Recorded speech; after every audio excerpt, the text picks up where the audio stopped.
eu vou fazer uma palestra musical, né? Então já vou dar o aviso logo no início hoje, para vocês não ficarem chateados depois, já ficam agora. Essa palestra não é musical. E esse é aquele momento que eles falavam, então eu vou falar de novo, essa palestra não é musical. É bem espontâneo. E a gente, mas como eu sempre trago violão, como as pessoas sempre me ligam a música, e o assunto de hoje é música, né, também, eu não vou deixar de trazer o violão e tocar para vocês. Então, eu toquei muitas músicas, várias músicas, para quem foi chegando primeiro, já teve esse, né, pôde acompanhar essas canções. E no final dessa exposição de hoje eu vou fazer mais uma música, ok? Vai ficar valendo, inclusive, como uma prece cantada. Mas essa exposição de hoje, apesar do tema ser a vibrante educador de sentimentos, música espírita, ela não é musical. Nossa, aula, sério. É bastante assunto. Construir palestras musicais não é uma coisa simples. É um processo quase de composição artística mesmo, né? Demanda muita pesquisa, porque os assuntos têm que se relacionar, então não é uma coisa simples. Mas no final a gente toca mais uma canção para vocês. Queria então primeiramente agradecer ao Sena, na pessoa da Terezinha, da Ana, da Alice e de todos os trabalhadores que sempre me convidam para estar com vocês, porque é um gesto de confiança muito grande estar aqui falando para o público do Sena. E eles continuam me convidando, é sinal de que eles confiam em mim. E como eles estão colocando cadeiras adicionais aí no corredor, eu fico feliz que a casa está repleta hoje. Num dia frio, curitibano, nós com a casa cheia e ainda colocando mais cadeiras. Fico muito feliz mesmo. Tenho certeza que isso é o resultado de um trabalho sério que a casa está fazendo, e não que o Aldo está aqui, isso deve acontecer todo dia. Antes de fazer a nossa palestra, eu queria fazer um preâmbulo aqui e dizer o seguinte: o Malcolm Gladwell escreveu um livro interessante que é Outliers, não sei se algum de vocês já leu, que chama Fora de Série, né? Falando sobre as figuras da humanidade que eventualmente foram destaques nas suas áreas, ou seja, se sobressaíram da maioria das pessoas. E ele diz na sua obra que nós precisamos de pelo menos 10.000 horas de dedicação a algo para que nós possamos ser considerados bons naquilo. 10.000 horas. Por que eu estou dizendo isso para vocês? Porque esse que vos fala, ele vai falar sobre neurociência comportamental hoje, sobre psicologia, sobre fisiologia, sobre medicina, sem ter nenhum tipo de formação nessas áreas. E as minhas horas de estudo realmente são incipientes para poder falar com propriedade desses assuntos. Então, o que eu vou fazer com vocês hoje aqui é dividir um pouquinho do que eu aprendi, mas quero pedir a vocês que sejam muito tolerantes e pacientes, e me perdoem 70 vezes 7. Se tiver algum médico aqui, algum neurocientista, por favor, ok? Não me cobre por isso, que eu não sou. Eu sou só um corretor de seguros, sério, entusiasta da neurociência, da astronomia, de todos os assuntos, principalmente do espiritismo, e um músico autodidata. Mas músico eu tenho mais de 10.000 horas de dedicação. Então, da música vocês podem me cobrar ali se eu fizer alguma bobagem. Mas no assunto de hoje, tenham tolerância comigo e me perdoem. Ok? Combinado? Que possamos pelo menos dividir alguma coisa que nós já tivemos chance de estudar. Ok? E já entrando no assunto, já que estamos falando de música, vibrante, educadora dos sentimentos, o que é a música? Olha que interessante. O que é música? É uma pergunta complexa, né? Música. Se nós formos perguntar para um religioso, ele diz: a música é o nosso canal de comunicação com Deus. Bonita a definição, né? E tantos outros aspectos da humanidade nós vamos responder de maneiras diferentes. Mas, se nós vamos falar de maneira fria, para quem estuda realmente a música, né, de maneira pragmática, música é isso aqui, ó. Música é a arte de combinar sons simultâneos e sucessivamente com ordem, equilíbrio e proporção dentro de um tempo. Né? Música é isso. Materialmente falando, música é isso. Isso aqui é música? Quem acha que isso aqui é música? A batida é música? É a música? A gente compreende ela como música? Não, música. Uma batida apenas é um som, né? Nós estamos ouvindo um som. E quando que vira música, Aldo? Quando que vira música? Quando eu começo a organizar esse som. Quando eu bato, quando eu dou uma certa organização para esse som, um compasso. Quando dentro disso eu começo a organizar e harmonizar, e nosso cérebro começa a compreender que aquilo tem um sentido, harmoniza para a pessoa, e inclusive isso é uma experiência muito pessoal. Para uma pessoa aquilo pode ser considerado música, para outra não. Lembre no passado que as pessoas torciam o nariz quando entrou bossa nova, né? Essas coisas todas, falavam, isso não é música. Né? Então a gente tem o costume de julgar baseado no nosso entendimento, na nossa percepção de algo. Ah, isso aqui não é música, aquilo não é música. Isso não importa, isso é coisa de gosto e de percepção pessoal. Mas a música em si é isso, é a arte de organizar, de combinar os sons. Ok? Só para a gente começar do começo. E onde que começou essa história de que a música influencia a gente? Olha que bacana. E um livro que chama O Ethos da Música Grega, de Nasser, que diz o seguinte, lá atrás, né, lá na Grécia Antiga, os gregos acreditavam que existia uma correlação entre sons musicais e processos naturais capazes de influenciar a conduta humana. Na perspectiva musical, a doutrina do ethos expressa ordenação, diferenciação, o equilíbrio dos componentes rítmicos, melódicos e poéticos. A sincronicidade de todos esses elementos constituía um fator determinante na influência da música sobre o caráter humano.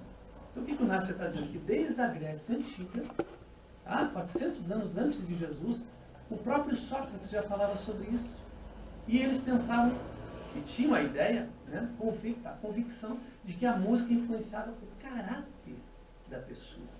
Caráter. Não era um gosto. Como assim, tanto assim? Pois é.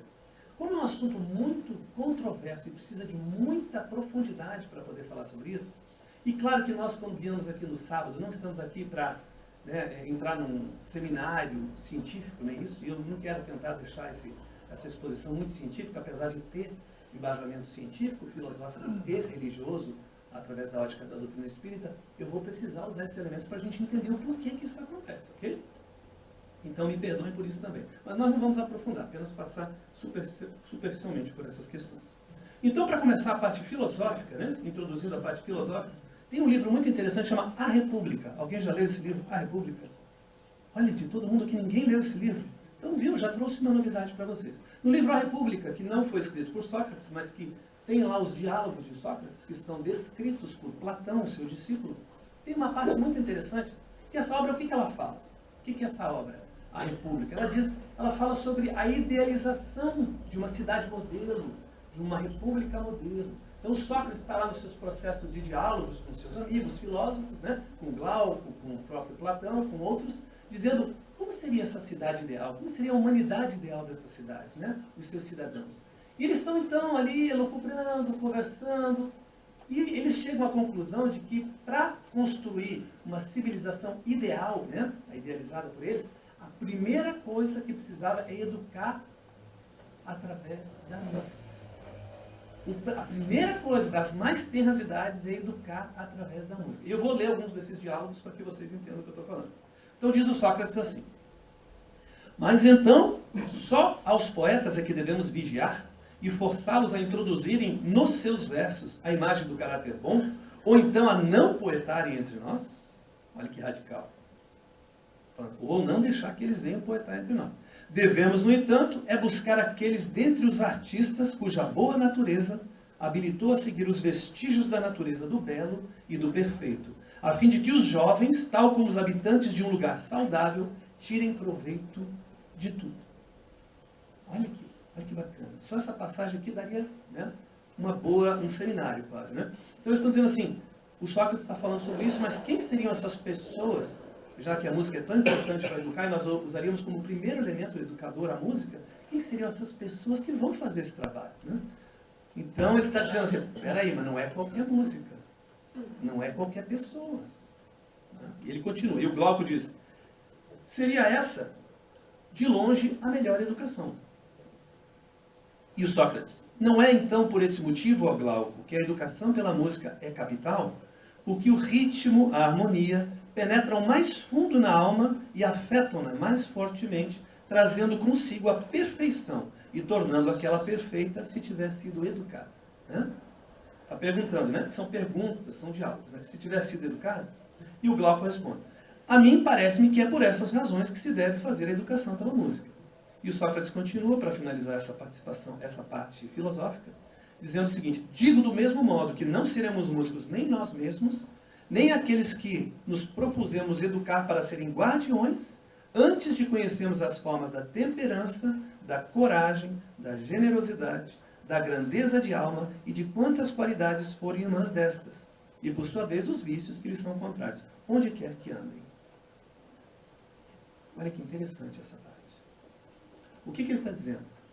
Ele está dizendo o seguinte: já que eu vou educar pela música, e a música tem esse poder de educar as crianças, os jovens dessa minha cidade ideal, dessa civilização ideal, eu vou ter que, primeiro, conhecer os valores necessários, desenvolver valores morais, para poder educar através da música.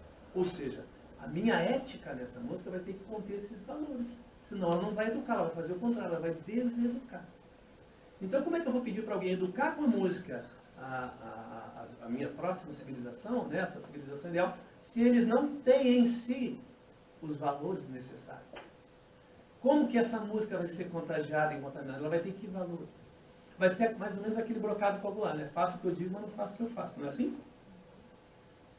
E o Ralph Waldo Emerson, que é um filósofo americano, ele diz algo mais profundo. Ele diz assim: o que você faz fala tão alto que eu não consigo escutar o que você diz. O que você faz fala tão alto que eu não consigo escutar o que você diz. Então, eles já entendiam que uma intenção não bastava, boa vontade não bastava. A música em si não bastaria. Ela precisava ser magnetizada, fluidificada com os valores que aquele que está educando construíram em si. Simples assim. Já pensou se a gente usasse isso? Para tudo. E tem um cara, vamos chamar de cara, que é muito pouco entendido ainda pela história da humanidade, um cientista, chama Nikola Tesla. E ele dizia assim: se você quiser descobrir os segredos do universo, pense em termos de energia, frequência e vibração. Se você quiser conhecer os segredos do universo, pense em termos de energia, frequência e vibração.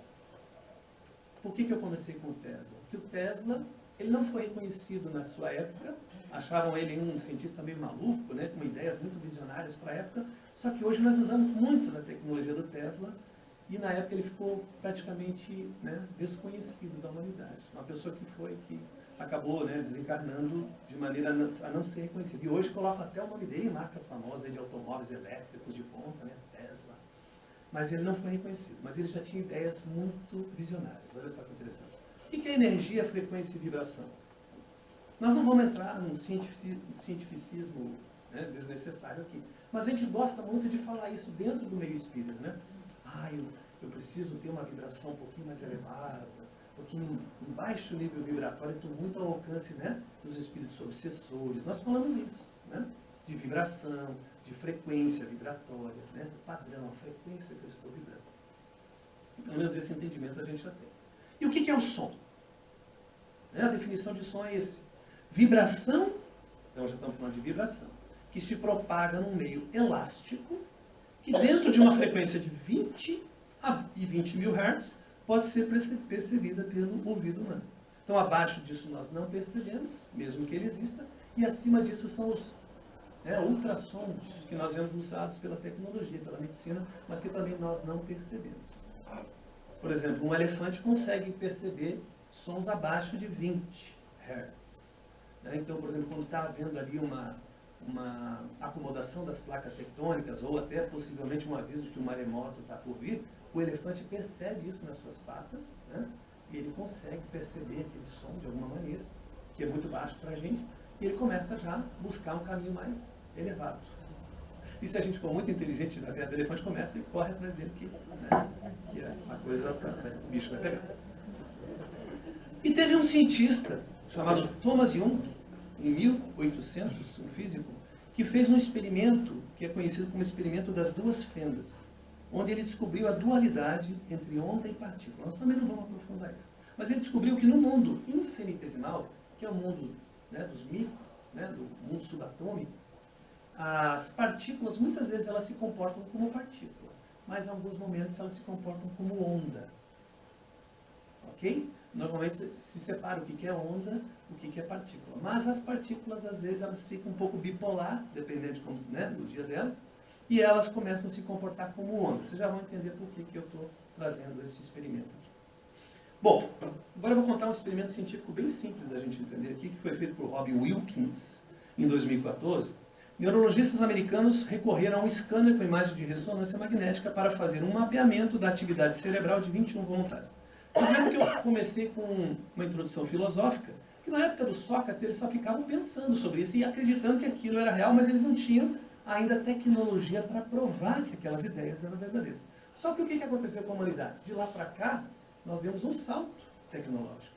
E agora, os cientistas, né, os neurocientistas conseguem observar dentro do nosso cérebro as áreas do cérebro que estão sendo afetadas baseado nas nossas percepções. Né? E aqui, no caso, um experimento da música. O que ele fez? Ele executaram 6 temas, 6 músicas com 5 minutos cada, inclusive 5 considerados icônicos. Então, 5 músicas muito conhecidas na história da humanidade. Ok? E eram muito variados os ritmos. Né? Tinha lá rock, rap, música clássica. E uma canção que não era familiar misturada à seleção, também um tema favorito da pessoa. Então, entre os temas icônicos, um que era favorito da pessoa, um tema que ela nunca tinha ouvido, porque foi uma canção composta para o experimento. Eles queriam saber como é que o cérebro reagia a uma música que ele nunca tinha ouvido, e outras músicas que ele já tinha ouvido de estilos variados. Olha que interessante o que aconteceu. Então eles começaram a mapear esse cérebro, foi estimulado por essas canções, 21 pessoas. O que os cientistas detectaram? Padrões da atividade cerebral, normal, que evidenciaram o agrado ou desagrado. Ou seja, aquela pessoa que aquela música não era interessante mostrava uma área do cérebro que desagradava sobre aquela música. E a outra que gostava mostrava uma outra área do cérebro que mostrava que ela gostava daquela canção. Também advertiram para a ocorrência de uma atividade específica quando se escuta a canção favorita. Então, quando a pessoa ouvia a sua canção favorita, dentre as icônicas, o que acontecia? Ela desencadeava uma atividade no hipocampo, a região do cérebro que desempenha um papel fundamental relacionado à memória das emoções e à socialização. Então, o cérebro não ativava as mesmas áreas para todas as músicas. Cada música ativa áreas diferentes do cérebro. Coisa que o Sócrates não poderia saber lá atrás. Mas ele já tinha isso por intuição. Ok? Por experiência. E aí o que acontece na sequência? Um outro experimento muito interessante que acabou, um livro que acabou virando um filme, não sei se alguém aqui assistiu Tempo de Despertar. Alguém aqui assistiu Tempo de Despertar? Com o Robin Williams? Já assistiu? É um filme, gente, muito legal de assistir. Né? Quem não leu o livro, mas pelo menos veja o filme, que interessante que é. O próprio Robin Williams já desencarnou, mas é um ator que nós sabemos, né, que fez muitos filmes bacanas, e aqui tem o Robert De Niro, uma das melhores interpretações da vida do Robert De Niro, segundo o próprio escritor da obra aqui, que é o Oliver Sacks. O livro é de 73, o filme veio bem mais à frente. E o que essa história conta? Conta a experiência do próprio Oliver Sacks, doutor Oliver Sacks, que foi trabalhar num hospital americano, tipo um hospital para doentes mentais, sanatório, pessoas com problemas mentais. O que tinha acontecido? No início do século XX, milhares de americanos foram acometidos do que eles chamavam de doença do sono. O que era a doença do sono? Uma encefalite letárgica, que as pessoas que eram acometidas, muitas vezes até na infância, passavam a vida toda catatônicos. Assim. Estavam vivos, mas não esboçavam nenhum tipo de reação. Eram obrigados a ser alimentados, né, por pessoas, cuidados, estavam vivos, mas não tinham reação nenhuma, totalmente paralisados. E é claro que esses hospitais era para que as pessoas pudessem ser estudadas, a doença diagnosticada, enfim, mas depois de um certo tempo, ou muitos anos, com aquela frustração, né, do médico de não conseguir encontrar, eles eram praticamente deixados lá como um depósito de gente, e muito poucas pessoas continuaram a fazer algum tipo de pesquisa. Mas o Oliver Sacks viu naquela enfermidade uma grande oportunidade de dar a contribuição dele.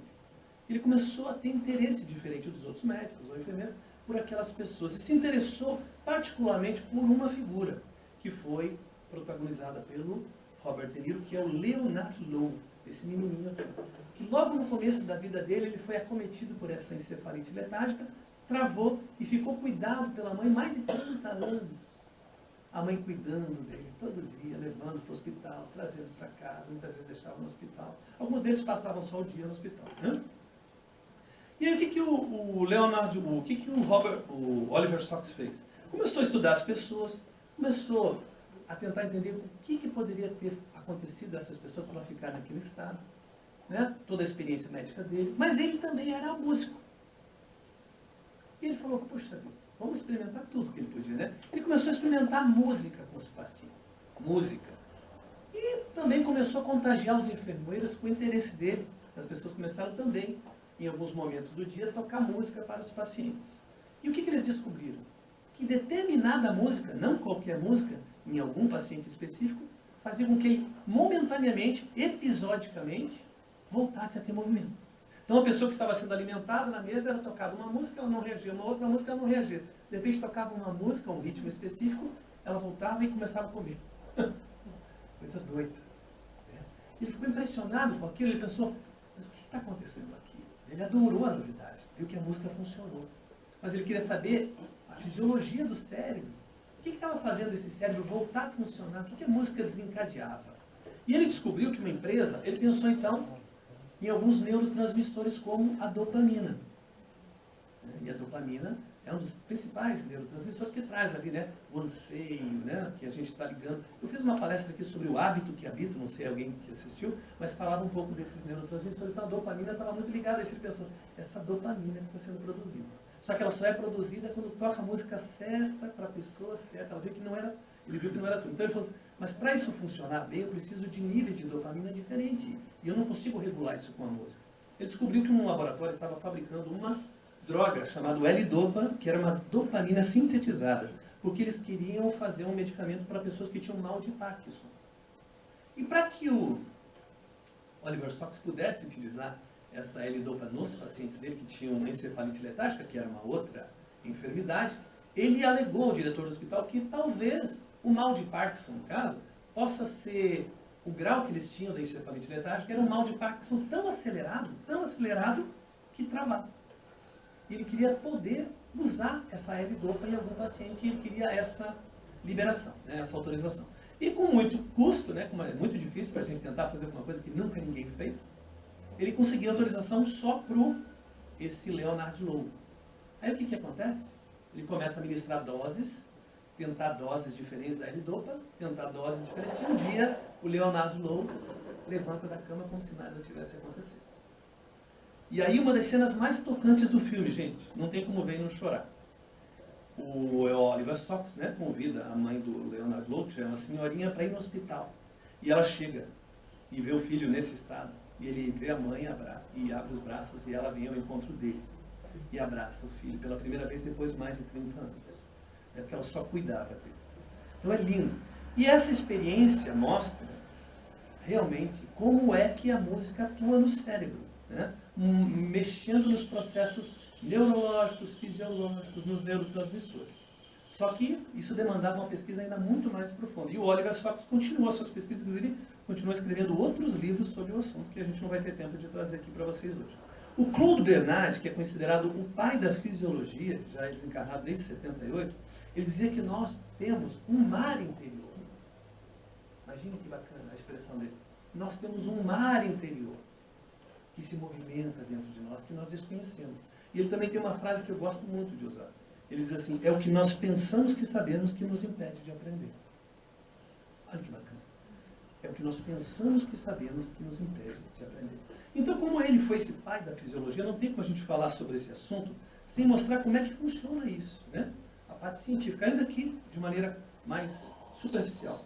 Os hormônios e a neurofisiologia. Os hormônios são os mensageiros químicos do corpo. Eles viajam através da corrente sanguínea para todos os tecidos e órgãos, para controlar o nosso desenvolvimento, o nosso equilíbrio interno e o nosso bem-estar. No entanto, qualquer pequena alteração pode causar um forte impacto sobre a nossa saúde e o nosso comportamento. Uma pequena alteração pode causar um impacto sobre a nossa saúde e o nosso comportamento. Olha o comportamento aí de novo. Eu não sei, quem tem uma esposa, né, ou quem é a mulher que está aqui, ou quem tem uma irmã aí, jovenzinha, sabe que em determinado dia do mês, essa criatura muda um pouquinho, né? Nós não vamos entrar, né, não vamos aprofundar essa questão, mas tem dias do mês que se você for um cara muito inteligente, você não faz aquelas perguntas que você faz normalmente, né? Não tenta discutir a relação naqueles dias, né? Por quê? Porque é difícil. Não é que a pessoa muda o caráter dela naquele dia, ela apenas amplifica tudo que ela já traz dentro de si. Então, quem ia usar essa desculpa depois para dar para o marido e dizer assim, não, desculpa, eu estava na TPM, estava... Não, senhor, não, senhor.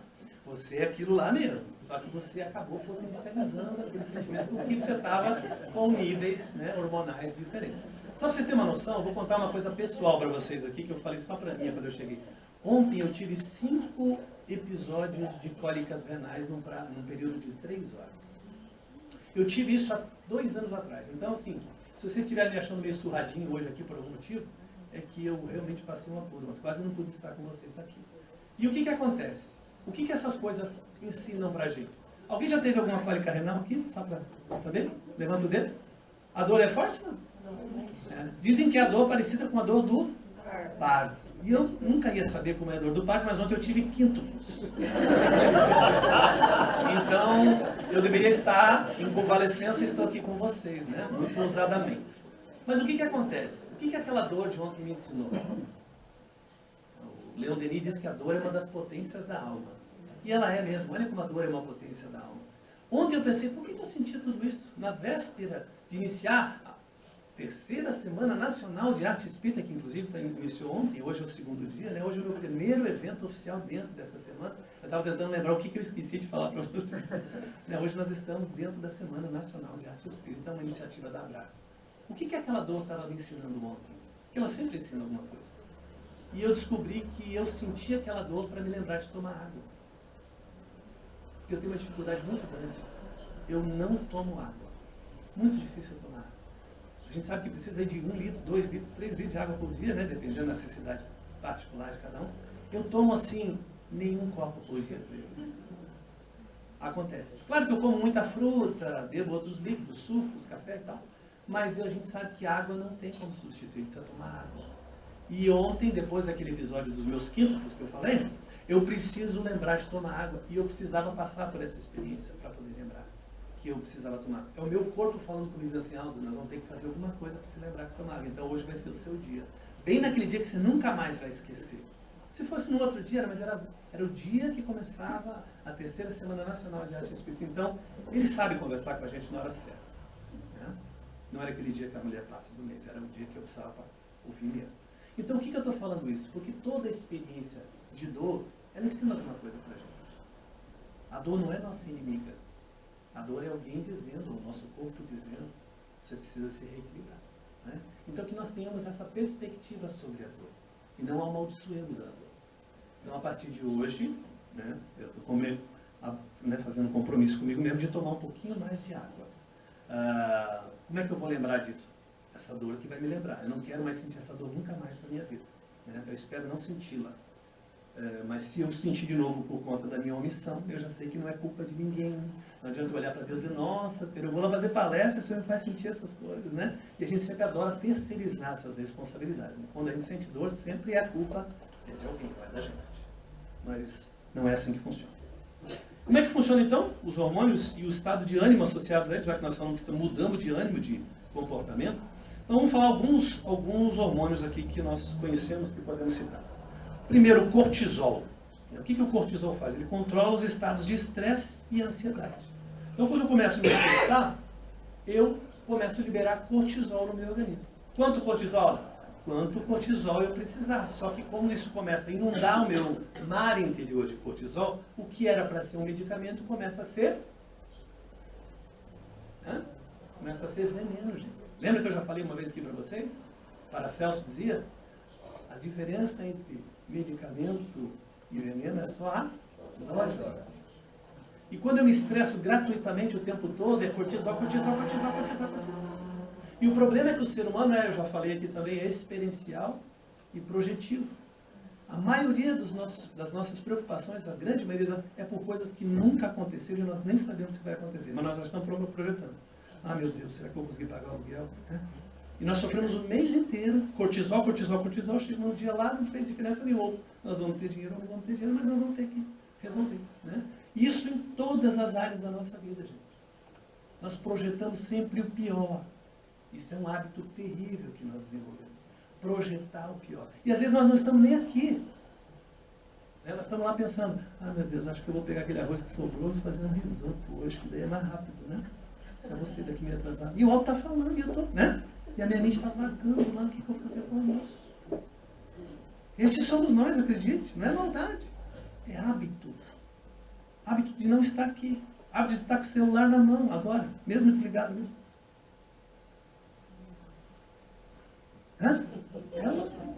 Tem alguém com o celular na mão aqui? Não precisa se entregar, mas é assim. Se não está na mão, a gente está o tempo todo batendo assim, né? Para ver se ele está vibrando, para ver se tem alguma coisa. É muito importante o que está acontecendo ali. A gente vai se habituando a isso. E projetando também. Então, é um grande instrumento de projeção. E a gente precisa estar aqui. A gente precisa estar em casa, às vezes. E a gente está sempre projetando. Então, um alerta para a gente. E o estresse, né, é o cortisol. Aliás, redes sociais é a maior indústria de estresse que existe, né? Você fica vendo aquelas fotinhas lá, todo mundo com aquela cara de felicidade, viajando para Miami, viajando, né? Meu irmão, por exemplo, está lá no Canadá, mostrando, ó, a primeira vez que eu pilotei uma lancha. Eu falei, legal. Eu nunca pilotei uma lancha. Né? E na cabeça, mesmo que seja irmão, a gente fala assim, pô, precisava postar essa foto, né? Viva essa experiência você, né? A gente sabe, pra gente, a gente sabe, mas enfim, do meu olho já começa, né? Poxa vida, por que eu não tenho como ir lá para o Canadá e pilotar essa lancha? E a gente começa a se comparar, e o mal do ser humano é se comparar. E é tudo mentira, porque ele está lá, né, no Canadá, bonito na lancha, mas às vezes está mal com ele mesmo. Aí para provar para todo mundo que ele está bem, ele manda a foto, ó, estou bem, mas às vezes não está. Aquilo não reflete a realidade. Não é assim? O Schopenhauer dizia que nós vivemos uma dualidade, um paradoxo, que é o pêndulo, né, de Schopenhauer, que é entre o desejo e o tédio. Nós sempre estamos achando que a felicidade está em alguma coisa que ainda vai acontecer. No caso do meu irmão, digamos que seja lá o Canadá e ele pilotar uma lancha no Canadá. E aí quando a gente vai ter a experiência, a gente fica entediado, fala assim, era isso aqui? Aí nós já de novo entramos no pêndulo do tédio, e já estamos no tédio. E aí nós queremos uma outra coisa para desejar, certo? Então nós vivemos esse pêndulo entre o desejo e o tédio, desejo e o tédio. Até que a gente entenda que não está fora de nós a felicidade, a satisfação. Ela está dentro. Quer ver uma coisa interessante? É perspectiva isso. Ontem, se eu não tivesse passado pelos meus quíntuplos, quando eu acordasse hoje com esse tempinho, sabe o que eu ia falar? Pô, podia ser um dia um pouquinho melhor, né? Ô, São Pedro, dá uma ajudada aí. Com esse frio não vai ninguém lá no Sena. Né? Não é assim que eu ia acordar? Por quê? Porque a minha perspectiva era de que estava tudo tranquilo e o tempo é ruim. O Curitibano não tem o hábito de falar mal do tempo? É mal do tempo, Como é que está o tempo? Ah, Curitiba é assim, cinza. Né? A gente sempre fala isso. Agora, com a minha perspectiva nova dos meus quíntuplos, o que aconteceu hoje quando eu acordei de manhã? Não tive a menor preocupação sobre o tempo. Por quê? A minha alegria de não sentir aquela dor foi imensa. Então eu estou me sentindo muito entusiasmado para falar para vocês. Vocês entendem que felicidade é uma questão de perspectiva? Eu não conquistei nada, só não ter a dor. É o bode na sala, né? Alguém tirou o bode da sala já, sabe a história do bode da sala? Família brigando o tempo todo, alguém bota um bode na sala. Aí o bode começa, né? Uma semana o bode lá, todo mundo desesperado, daqui a pouco tira o bode da sala, todo mundo... que gostoso. Como a gente é feliz, né? Porque não tinha mais o bode na sala. Vocês entendem? Que é perspectiva. E aí quem entende que a vida precisa de uma estabilidade, de controle das coisas para a gente ser feliz, descobre que a felicidade está justamente na alternância dessas circunstâncias. Eu não vou reconhecer felicidade se eu não passar por uma coisa muito doída, como os quíntuplos. Não vou ver felicidade e simplesmente estar aqui falando para vocês de pé. Vocês entendem? Tudo perspectiva. Então felicidade não é um lugar que eu vou chegar. É um jeito de caminhar. E agradecer, inclusive, a dor por ela me ensinar alguma coisa. Olha aqui. O que mais? Adrenalina. Manter o corpo alerta para situações de fortes emoções ou estresse, como a luta, fuga, excitação e medo, por exemplo. Está ligado a deixar a gente alerta. Adrenalina. Né? Imaginamos que nós estamos caminhando ali, no caminho do Etupava, tudo bonitão. Ah, macaco e tal. Aí eu vou dar uma olhada ali. Daí eu vou dar uma olhada ali, só que ali, de repente, eu olho para o lado, tem uma onça. Uma onça? Ah, pode acontecer. Apesar da gente fazer todo o esforço para que elas não existam mais, mas pode acontecer. Elas são tinhosas, elas continuam existindo. E o que eu faço? Você não faz nada. Você nem vai pensar. Você evoluiu para não pensar nesse momento. O teu corpo automaticamente vai jogar adrenalina para que você seja mais forte, mais rápido. Você vai correr como nunca correu, subir numa árvore que você nunca subiu. Pular uma valeta de 3 metros sem voltar, sem pedir para ninguém te ajudar. Não é isso que vai acontecer? Você vai ficar branco, porque o sangue agora é para ser jogado para as partes que você vai precisar automaticamente. Você está branco, claro. O sangue foi todo bombeado para as áreas que você ia usar. Você não vai pensar no momento, você vai dizer assim, Será que onça corre mais que gente? Será que onça sobe em árvore? Você não vai pensar, não dá tempo. Não dá tempo de pensar. Você evoluiu para aquilo, para aquela resposta imediata. E a adrenalina é isso, é isso. E acaba que a gente fica excitado, né? A adrenalina deixa a gente ligado. Demora para passar o efeito. A gente fica... Au! Quase, meu! Gente, você não sabe o que aconteceu. O que foi? Eu vi uma onça. Eu cheguei aqui num risco. Não é assim? Ah, você está de bobeira aqui, viu onça. Não é assim? Só a gente que sabe. Não é isso, a adrenalina é isso, gente. Que bom que existe, né? Os comportamentos automáticos. A melatonina, um nível adequado desse hormônio favorece o nosso descanso e também sincroniza os ritmos dos nossos neurotransmissores cerebrais. Está ligado ao nosso relógio interno. A melatonina é produzida lá na pineal, que é a glândula que é estudada como a glândula da mediunidade. Então, a pineal também produz melatonina. E como nós vivemos numa época de telas, e nós sempre temos um LEDzinho de alguma coisa ligado, principalmente o mal da juventude, ficar olhando o celular de noite até altas horas, né? A pineal não vai liberar a melatonina no horário que ela deveria para você ter o teu sono reparador. E aí a pessoa começa a entrar num processo difícil, de preguiça, de cansaço. Mesmo aquela LEDzinho do codificador da TV a cabo, uma luzinha que seja no quarto, vai alterar o funcionamento da pineal para liberar a melatonina. E é muito importante. Liberando melatonina na hora certa, a gente vai descansar aquele sono reparador. Né? Então a gente precisa se disciplinar a largar as telas de perto da gente. Okay? Qualquer luzinha pode interferir na produção. Lembra que eu falei que qualquer alteração nessa produção muda o nosso comportamento, a nossa fisiologia? É exatamente isso. Qualquer alteração muda. Então lembrem disso. Endorfina. Reduz a percepção da dor. Além disso, uma boa dose de endorfina nos faz experimentar estados de euforia e bem-estar. Em tarefas positivas como praticar esporte, desfrutar de nossas amizades, da comida, da sexualidade. Enfim, está mostrando sempre uma relação com a disposição. Quando vocês forem lá no jantar, no dançante do Sena, todo mundo que vai, espero que vá, vocês vão ter uma sensação deliciosa depois de dançar, que é a liberação da endorfina. Ela vai dar uma disposição para vocês que normalmente a gente não tem se não fizer alguma atividade. A gente precisa fazer para ter. E realmente dá um bem-estar, né? Dançar, correr, a Ana que corre bastante, né? Ela tem uma disposição. A gente fala assim, nossa, mas eu não tenho disposição para correr. Mas é justamente o contrário. É o correr que te dá a disposição. Só que é um processo que você tem que imprimir devagarzinho na sua vida, com bastante disciplina. Lembra alguma história, né? A gente precisa nos disciplinar a fazer isso. E daí nós começamos a ter essas doses importantes de endorfina e vamos ter essa disposição para tudo. Inclusive, o próprio jantar que ela está falando ajuda nessa outra coisa que é desfrutar das amizades, conversar um pouquinho. Isso dá muito prazer e libera esses neurotransmissores, ok? E a ocitocina, que regula a maioria dos nossos comportamentos sociais, como os relacionamentos de casal, sexualidade, amizade, a necessidade de cuidados, a amamentação, entre outros. Está muito ligado à interação, troca. Não sei se já viram aquela experiência do abraço com mais de 20 segundos. Ouviram essa história, não? Conhece essa história? Se você abraçar alguém, é um tipo de sensação. Se você abraçar alguém e ficar abraçadinho ali por mais de 20 segundos, o organismo começa a liberar ocitocina. Olha, ele vai te dar um bem-estar imenso. Então, se vocês quiserem fazer essa experiência, quem não fez, ele depois diz, ó, não quero você, não estou te querendo não, é uma experiência científica que o Aldo Motelevich pediu para eu fazer, estou fazendo aqui contigo. Aproveita para tirar uma casquinha se for alguém que vocês já estão de olho, claro. Serotonina. Ela consegue inibir ataques de ira, conter a agressividade, regular a temperatura corporal, manter a nossa pressão arterial estabilizada, disparar nosso bom humor, controla o sono, o apetite, ajuda no estímulo sexual, controla as atividades motora e cognitiva, regula a secreção de alguns hormônios, está ligado ao equilíbrio. Olha, se a gente não tiver serotonina, a gente acaba ficando aí muito mais propenso naqueles dias do mês lá, né, a dar aquele rompante que eu falei para vocês. Mas se a serotonina estiver em níveis bacanas, a gente tem o controle desses processos. Ok? E, por último aqui, a dopamina. Ela é conhecida como neurotransmissor do prazer. Sua função principal é ativar os circuitos de recompensa do cérebro, mas também desempenha outras funções menos conhecidas. Está muito ligado ao anseio.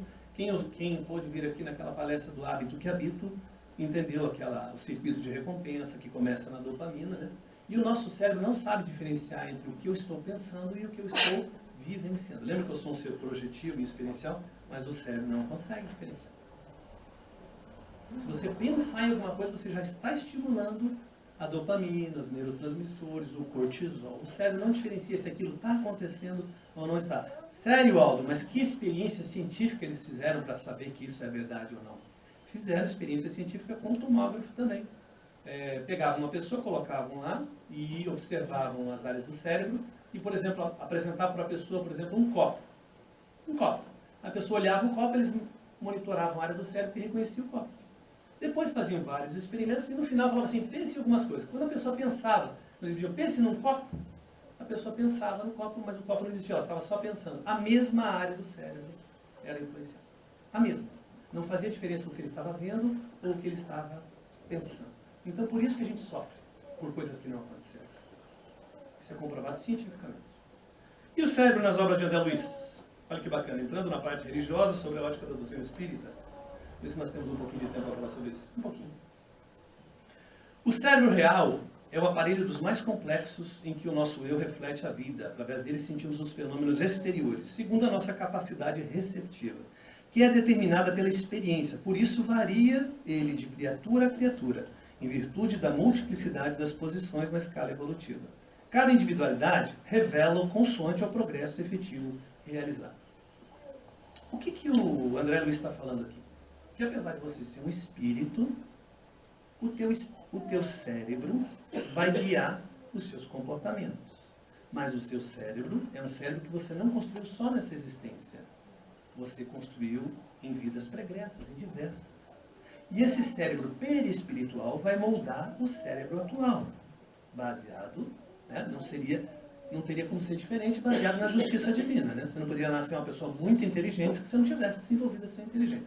Só que há casos em que a pessoa tem aptidões, capacidades, que são modificadas pelos nossos mentores ou tutores, que ajudam a nós programarmos a nossa reencarnação, para que nós mudemos um pouco o foco da nossa experiência vivencial, material. Vou dar um exemplo da minha esposa. Minha esposa, quem não conhece, a Andréa não veio aqui hoje, ela é evangelizadora no Fraternidade, teve que ir lá evangelizar hoje, e o Estevão está com ela. Mas quem conhece a Andréa, sabe que a Andréa não tem nenhuma capacidade musical. Ela tenta cantar, eu fiz até uma música em homenagem a ela nesse novo CD e falo disso. Ela tenta me acompanhar, mas ela é desafinadíssima. Né? Então, ela não tem essa capacidade, ela se frustra muito por isso. E por muito tempo se frustrou, falando, por que eu não consigo cantar na nota? Você fala, mas não entendo.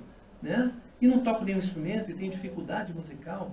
E ela se esforçando ali, um dia ela pegou um piano que eu tinha e começou a colocar umas etiquetas com o nome das notas, assim, dó, ré, mi, fá, né? Para ver se ela conseguia pelo menos lembrar de apertar a nota certa. Eu achei uma graça. E aí um dia, a Andréa tem muitos sonhos de revelações, muito interessantes, assim, ela teve vários. E num dos sonhos que ela teve, o mentor dela falou assim para ela, não se preocupe com a música. Você é uma instrumentista muito poderosa. Você toca flauta transversal, né? Que ela recebeu no sonho. Aí não importa se é só um balão de ensaio, se é verdade. Você é uma exímia tocadora de flauta transversal. Mas, nessa existência, o foco é outro. Então não se preocupe com relação a isso, você tem essa capacidade. Você só está frustrada porque você não consegue manifestar essa aptidão. Então muitas capacidades que nós temos, nós não manifestamos, porque o nosso canal, o nosso caminho é diferente. Então, por exemplo, da Andréa é trabalhar a parte social. Ela precisa trabalhar, ela quer ser, né, uma assistente social. Então ela tem que trabalhar essa área. Se ela voltasse a ter todos os conhecimentos musicais que ela tinha, o que ela ia fazer casado com música? Eu estaria acompanhando, não ia poder fazer o trabalho que ela veio para fazer. Né? Então é isso que acontece. Por isso nunca se cobre se você não tem uma ou outra aptidão. Você fala diversos idiomas. Você fala espanhol, francês, inglês, japonês, chinês. Você fala tudo isso. Está tudo dentro de você. Mas já imaginou que insuportável seria ficar do lado de alguém assim, tão capacitado? Então algumas habilidades são bloqueadas momentaneamente para que nós possamos ter foco na missão atual, né? Na nossa presente encarnação. Só para lembrar. E isso tudo é feito através do cérebro. Apesar de ele falar assim, não, Aldo, eu não sou um corpo, eu sou um espírito, é o meu espírito. Né? Eu sei que você é um espírito, eu também sou um espírito. Mas o problema é que nós usamos o corpo material como interface para as nossas experiências sensoriais terrenas. E quem comanda tudo isso é o cérebro. Infelizmente, o cérebro que eu construí em várias existências, ou desconstruí, ou desequilibrei, é o que eu vou ter que usar agora. Não seria diferente, né, dentro da justiça divina. Salvo esses casos que eu falei. O espírito encontra no cérebro o gabinete de comando das energias que o servem, como aparelho de expressão dos seus sentimentos e pensamentos, com os quais, no regime de responsabilidade e de autoescolha, plasmará no espaço e no tempo o seu próprio caminho de ascensão para Deus. E aqui eu tenho um cérebro, né? Esse aqui está no livro Evolução em Dois Mundos, de André Luiz. E aqui eu tenho um cérebro, e mostrando algumas coisas que ficaram assim, patentes, né, na história da humanidade, o estudo dos cientistas, o monitoramento do cérebro, que os cérebros têm funções diferentes num hemisfério e outro. E alguns até com uns dogmas estranhos, né, que vão criando, de que você usa só o seu hemisfério esquerdo, o outro não. A gente usa os dois hemisférios, só que usa de maneira diferente. Cada um usa o cérebro que foi construindo, né, e construiu toda essa rede neural nos dois hemisférios. Mas cada cérebro é totalmente diferente um do outro. O cérebro emocional, no lado do hemisfério direito, tem ali a sede do inconsciente, raciocínio analógico, senso de familiaridade, emoções, imaginação, criatividade. E na parte musical, ritmos, identificação semântica de melodias. E o cérebro, com o hemisfério esquerdo mais desenvolvido, é o intelectual. Sede da consciência, raciocínio, lógico, numérico, mas também na parte musical, altura, que é o tom, né, que a Andréia não consegue entender, não tem esse desenvolvimento. Na verdade ela sabe, mas tiraram ali, deram uma bloqueadinha, né? Timbre, discriminação melódica. Ou seja, não tem como você ser um músico completo se não usar as duas. Você vai precisar das duas, né? Então, até essa lauda eu trouxe da Márcia Albuquerque, do Rio Grande do Sul, e ela diz assim, pode ser diferente nos músicos se comparados a indivíduos sem treinamento musical. Então, o músico sempre vai ter um cérebro diferente se você comparar a indivíduos que não têm nenhuma musicalidade. Mas indivíduos que têm um mínimo de musicalidade, está muito parecido o cérebro de um músico com uma pessoa comum. Só que tem pessoas, por exemplo, que caem somente artistas espíritas, que caem no erro de fazer paródias, né? Ouviu assim? Você pega uma música que já é conhecida de todo mundo, que já foi digerida amplamente, e você cria uma letra nova em cima dela. Isso é bom a gente sempre fugir da paródia. Por quê? Porque como essa melodia foi já gravada em determinado hemisfério cerebral, mesmo que você cante ela com outra letra, a referência inicial é que fica no teu sentimento. Então, fuja, porque muitas vezes, inclusive, essas paródias são construídas em cima de letras que não são adequadas, né? A letra original fala de bebida, de festa, e a gente bota uma letra que fala de espiritualidade, achando que vai abafar com aquilo, né? Porque ela tem um ritmo já conhecido, a nossa preguiça de criar uma melodia nova, né? Às vezes não tem habilidade, não tem alguém para fazer, faz uma paródia. Não faça. Só o que eu digo para você, não faça. Ainda que a música que foi concebida, a paródia, inicialmente seja uma música maravilhosa, digamos que seja lá, sei lá, Ave Maria, ou sei lá que música que foi, que ela tinha uma intencionalidade inicial boa, também não faça. Né? Não faça. Por quê? O objetivo dela é outra. A ética dela é outra. Você tem que fazer uma coisa baseada numa tua ética nova. Eu queria muito entrar nesse assunto aqui agora, mas não sei se vai dar tempo. Então aqui, a música afeta o nosso corpo tanto de forma direta, atuando nas células e órgãos, como de forma indireta, quando o som atua sobre as emoções, influindo nos processos corporais e provocando uma série de sensações através daquele mar interno que eu falei para vocês. Música e cérebro são sistemas complexos, autônomos e interdependentes. Tendo uma música, mais que qualquer outra expressão artística, uma representação neuropsicológica extensa através de seu efeito sobre a afetividade e as áreas que controlam nossos impulsos e emoções. Eu espero que, como eu consegui fazer isso de maneira pedagógica, que vocês entendam agora que não está no campo das ideias, isso não é um achismo. Tá? Tem uma comprovação científica, uma construção.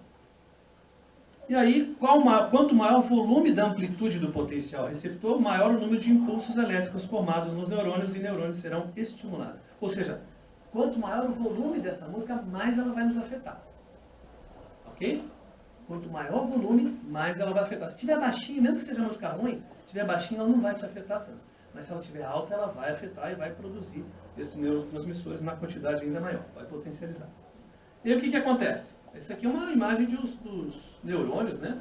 Fazendo lá suas conexões, variação elétrica, liberação de neurotransmissores, impulso elétrico, impulso nervoso, a relação entre periodicidade dos ciclos de potenciais de ação e frequência da onda sonora representa um código para diferentes tons. Então, o cérebro vai tentando decodificar aquilo através da frequência, da vibração dos ciclos.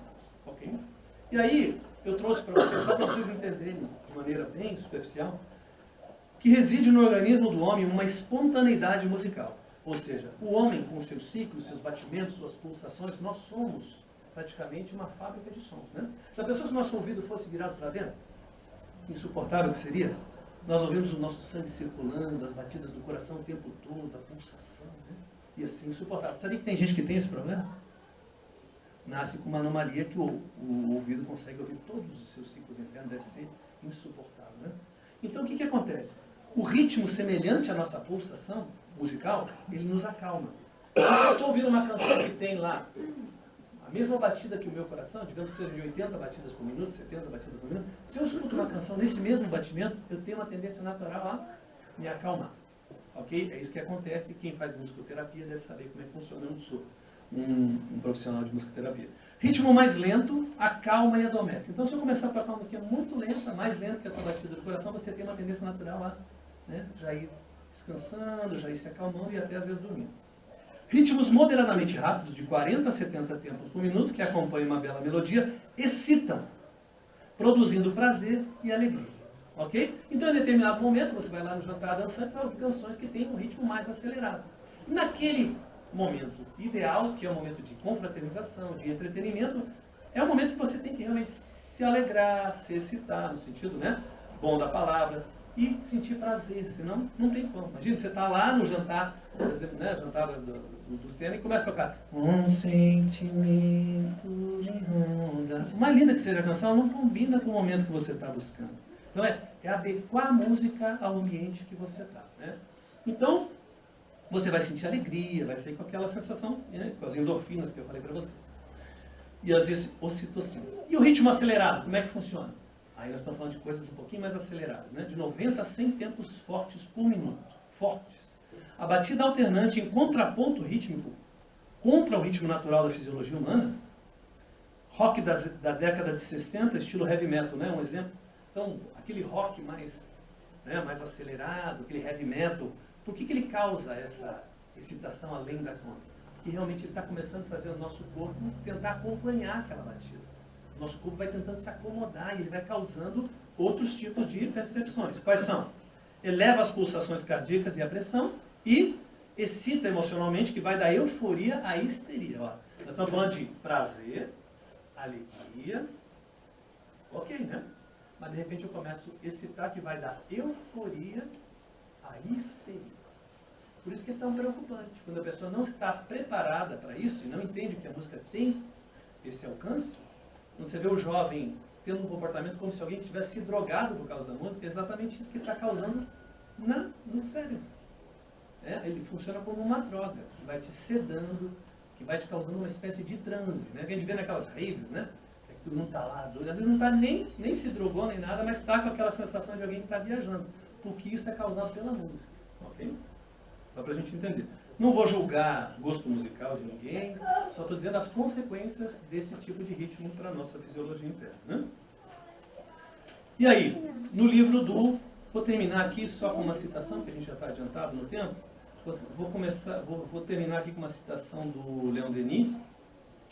O som, o ritmo e a harmonia são forças criadoras. Se pudéssemos calcular o poder das vibrações sonoras, medir sua ação sobre a matéria fluídica, seu modo de agrupar os turbilhões de átomos, penetraríamos em um dos segredos da energia espiritual. Isso está no livro Espiritismo na Arte, né, e o próprio Leon Denis está dizendo isso. Então, é um livro dentro da doutrina, né, uma obra subsidiária que vocês podem procurar. Às vezes a casa tem, não sei se tem lá, o Espiritismo na Arte, mas é uma obra muito interessante sobre esse assunto que vocês podem ler, do nosso Leon Denis. Agora, porém, se unida a palavras malsãs, a música não é mais do que um instrumento de perversão, um veículo de torpeza que precipita a alma nas baixas sensualidades. E aí encontra-se uma das causas da corrupção dos costumes da época atual. Ele está dizendo que o mesmo instrumento usado para o bem, de maneira inteligente, vai te dar essa aquisição. Mas se utilizado com palavras, né, baixas, por motivos torpes, ela vai... Por isso, nós voltamos lá no Sócrates. Lembra? Nós acabamos e voltamos lá no Sócrates. A preocupação dele com quem ia educar pela música, que tipo de música, que valores aquela pessoa tinha antes de vir para a música. Né? Então, nós que estamos montando nossos grupos musicais espíritas, a primeira pergunta é: qual habilidade que você tem? Ou que valores que essa pessoa tem, mesmo que ela não tenha habilidade musical, para que ela possa entender o propósito do nosso trabalho. Olha que legal. Se nós montássemos nossos grupos musicais como quem monta grupos mediúnicos, né? Conhecêssemos as pessoas primeiro, fôssemos nos desenvolvendo, entendêssemos o propósito do trabalho. Né? Mas não, a gente quer um guitarrista, a gente quer um baterista, a gente quer um baixista, a gente quer um vocalista. Né? E não tem essa preocupação importante de saber quais os valores que essa pessoa está trazendo para esse trabalho. Será que ela entendeu o propósito do nosso trabalho, que não é a apresentação musical, que é para nós mesmos, que é poder contagiar esse trabalho musical com os valores espíritas e não o contrário?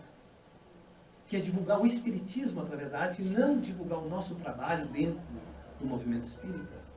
São questões interessantes da gente pensar, né? Principalmente para músicos espíritas. Eu ia falar sobre arte espírita, mas não vai dar tempo. É um trabalho cheio de laudas que eu uso, inclusive, para oficinas, né? Mas eu vou terminar aqui com uma fala do Chico, que eu acho muito importante.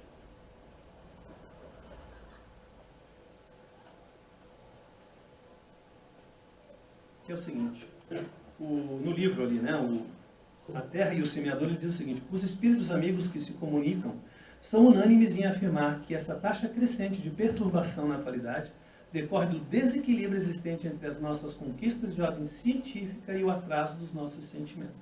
Existe grave desequilíbrio na balança cérebro-coração. Então, voltando no Paracelso lá, eu preciso me desenvolver através da arte, eu preciso usar a arte, mas tem que ser de maneira equilibrada também. Porque quando eu estou usando aquilo mais como numa proporção desigual, ele acaba se tornando veneno também, né? Que é o que o Paracelso diz.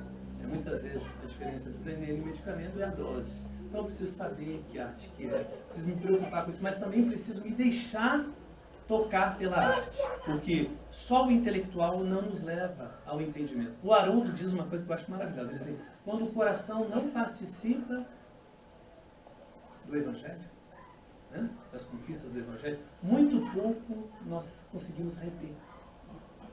Quando o coração não participa das conquistas, né, do entendimento do Evangelho, muito pouco nós podemos reter como conhecimento. Se for só intelecto, vai ficar muito pouco. Então a gente precisa se emocionar com aquilo, aquilo precisa ter um valor emocional para a gente. E, para finalizar, né, aqui tem uma lauda importante da Associação Brasileira de Artistas Espíritas, de uma rádio espírita que toca 24 horas de música espírita. Vocês sabiam que existe uma rádio espírita? Vocês baixam o aplicativo, Melodias do Bem, e escutam 24 horas de música espírita sem propaganda, sem nada. Se tiver uma propaganda, é só sobre revista espírita, sobre os próprios veículos espíritas.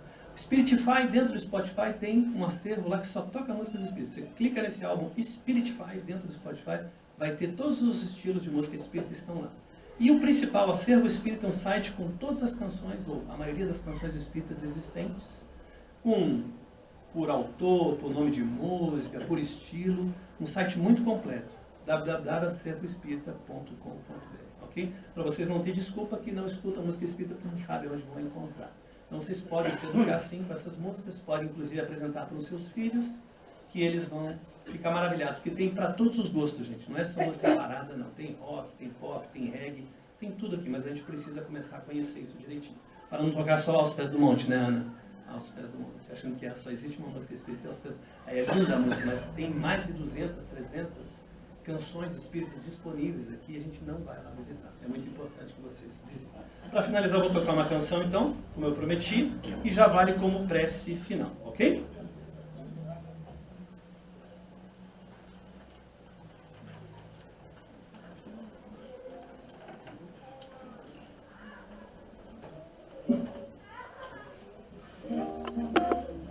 A música é Ama, do compositor Moacir Camargo, um dos maiores compositores espíritas. Moacir Camargo, de São Paulo.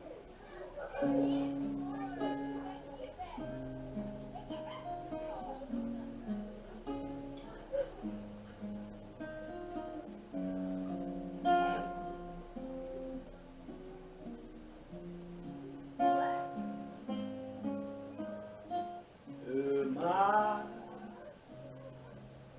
que o amor eleva, viverás na terra, sem tocar o chão. Amar, afugenta as dores, pensamentos te envolverão.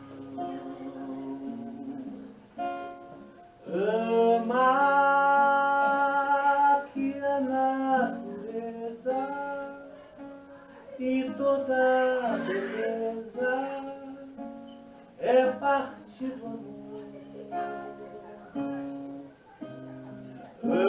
Amar, que o amor perdoa e o perdão te doa muito mais amor.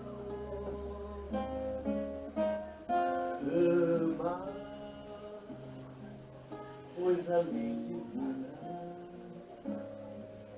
que o mestre ensina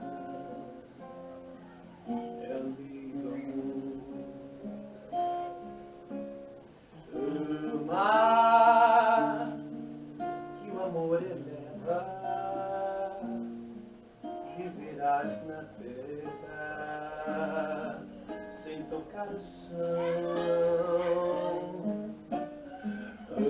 Amar, afugenta as dores, pensamentos flores te envolverão. Amar, que a canção mais bela é a que revela as notas do amor. Amar, que o amor te espera nas altas esferas pra compartilhar. Amar, que o amor te inspira, faz no peito a lira, livre a ecoar.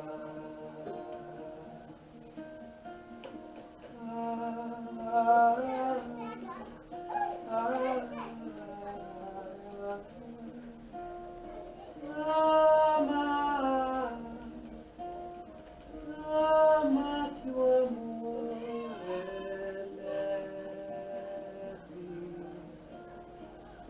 As grandes vozes do céu ressoam com os sons de trombetas e os cânticos dos anjos se lhes associam.